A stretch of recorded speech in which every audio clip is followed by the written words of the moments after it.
I would like to quickly prepare you that this is not your usual TEDx talk, because this talk is full of shit.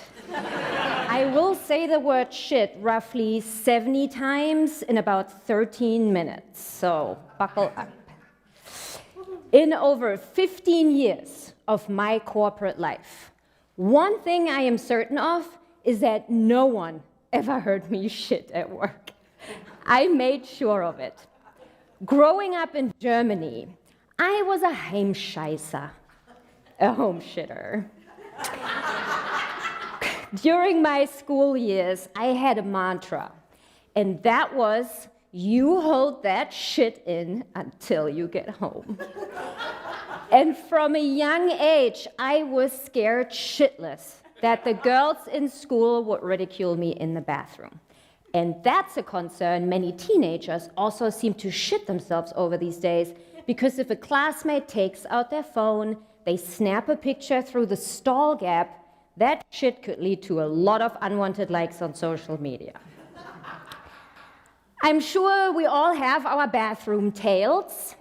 Mine includes a 15-minute silent shit standoff at the office, where I was waiting out another woman who was in the stall literally right next to me.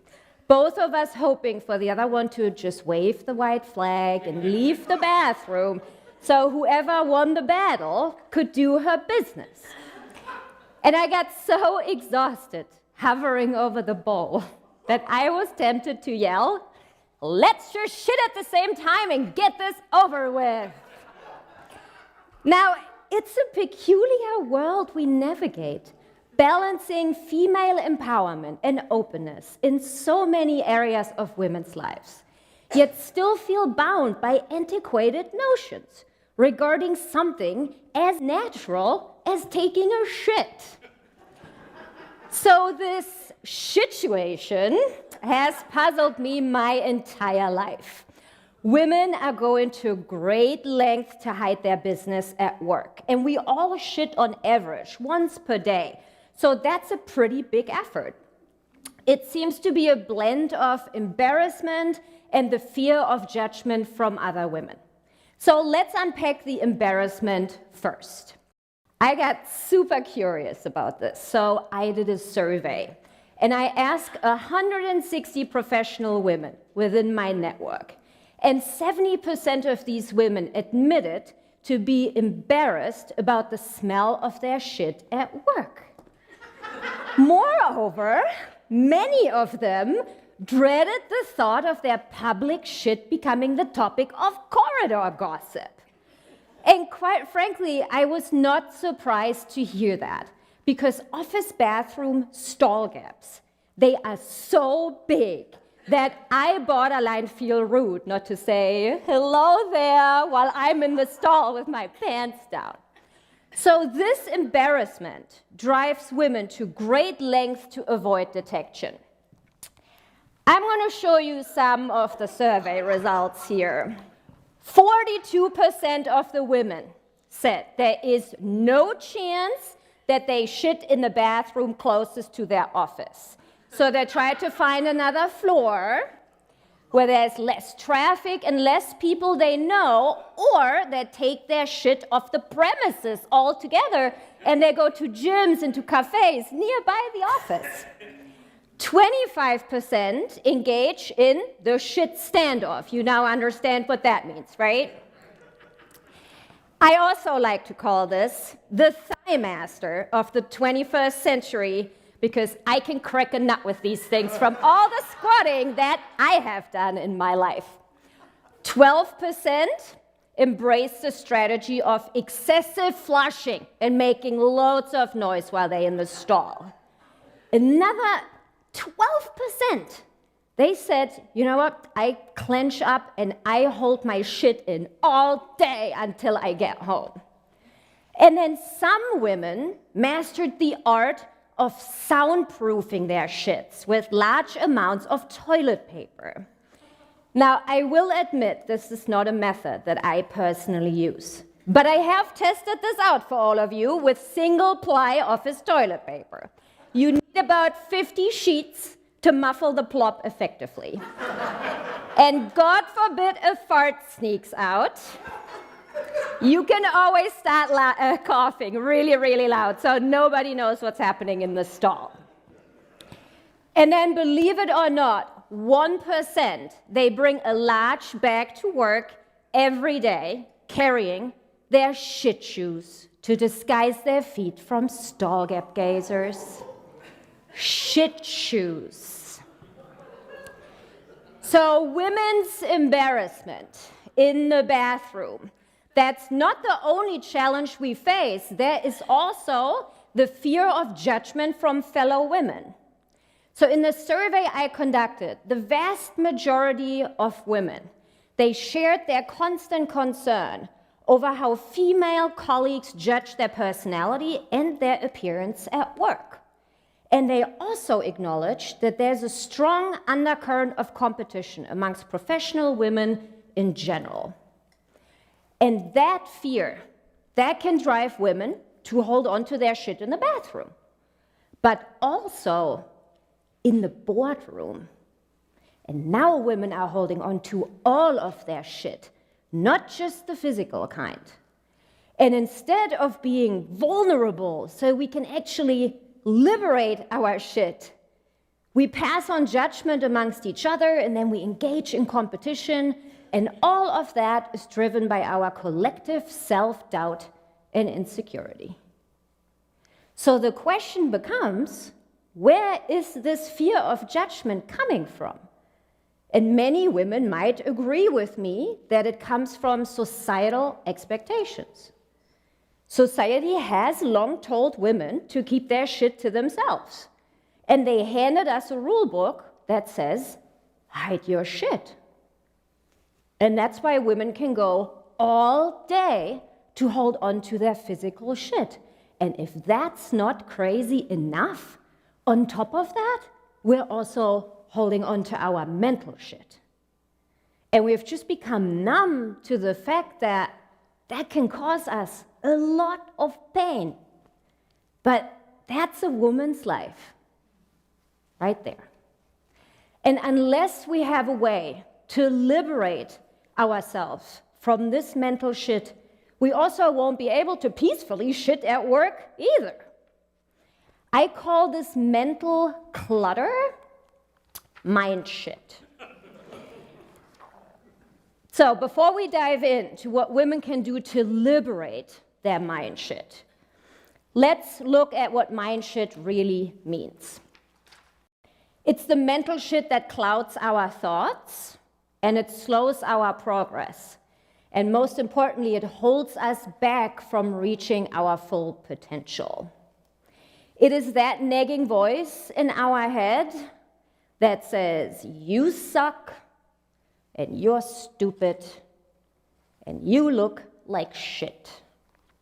And it can show up in many different shapes or forms. It could be procrastination, it could be self-sabotage, or the good old negative self-talk that we all know. But here is the good news. I have developed a way how women can liberate themselves from this shit by moving from mind shit to mind shift. A mind shift, that is the very moment where we look at our mind shit differently and we instantly overcome it. And when a mind shift occurs in your life, you will realize that you have the power to create the shift from shitting all over yourself and tearing yourself down to being your very own biggest cheerleader and bringing yourself up.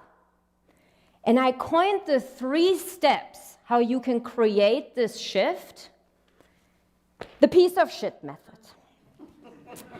Discover your shit, unpack it, and liberate your shit. And I know what some of the women might be thinking right now. This lady is so full of shit. This is not going to work. I will not let that thought become a new piece of mind shit for me because I got enough of that already, trust me. And instead, I'm going to show you how you can apply this method to your life. So let's start with step 1. The goal here is to discover what objects, people, and situations trigger mindshit in your life. So we want to create awareness, and that could be really hard when you do this for the first time, because you might not know how many mindshit triggers there are in your life. I'm going to make this easier. I will give you an example. This is actually a list of some of my current mindshit triggers. I have cellulite on my ass, and that's an object that triggers my mindshit. And whenever I look at myself in the mirror, which I do every day, my mindshit is right there and says to me, "You're so ugly." I also have a friend, or better to say, I had a friend who cut ties with me after many, many years, and she didn't tell me why. And that's a person that triggers my mindshit. And every time I think about her, my mindshit's right there to tell me, "You're not worthy to be anybody's friend." I also struggle to keep a good workout routine. That's the situation that triggers my mindshit. And whenever, God forbid, I miss to go to the gym, my mindshit's waiting right there to tell me, "You're so lazy." So now you know what's going on in your life and you have awareness. We can move to step 2. Now it's time to unpack this shit. And the goal with unpacking is the acknowledgement of your mindshit emotions and the reactions that get triggered. Here we're moving into observation mode. That will actually allow you to put a little bit of distance between you and these emotions. You can acknowledge that the mindshit, that's not you. That's just your mind playing shitty tricks on yourself. A great way to do that is weekly mindshit journaling. And I tell you, this is not some personal growth, woo-woo bullshit. There's actually many studies that have shown that regular journaling about your feelings and emotions, that's linked to decreased mental distress. From here, we are moving to step 3, liberate your shit.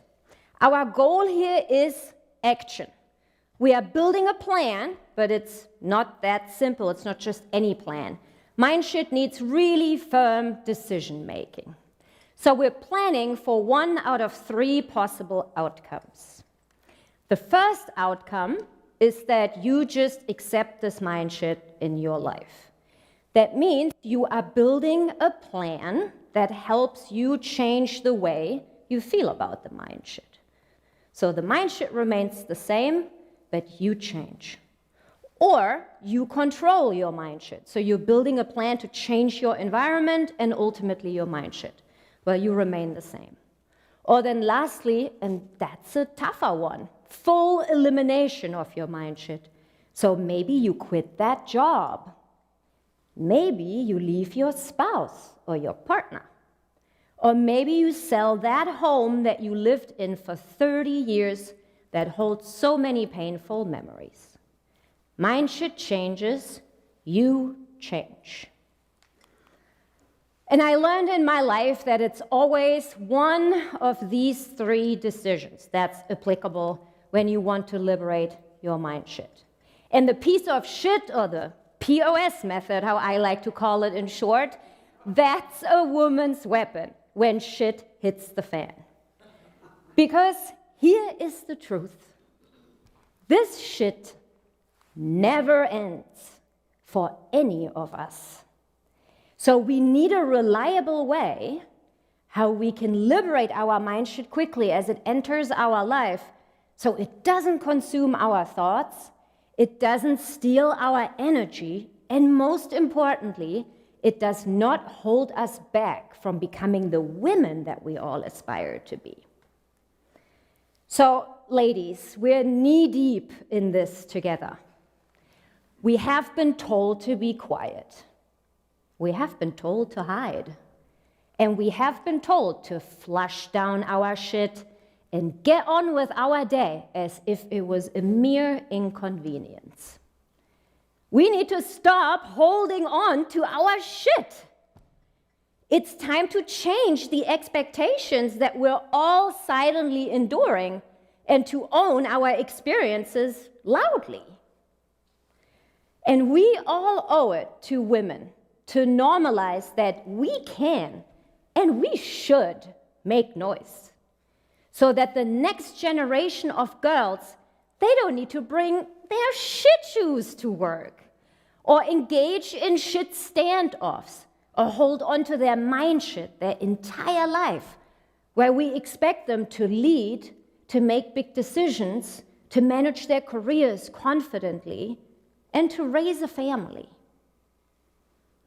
It's in our collective vulnerability that women can find liberation. True freedom from any of these expectations, that comes when we all unite and we embark on our mind shift journeys together. Because shared shit is lighter shit. Thank you.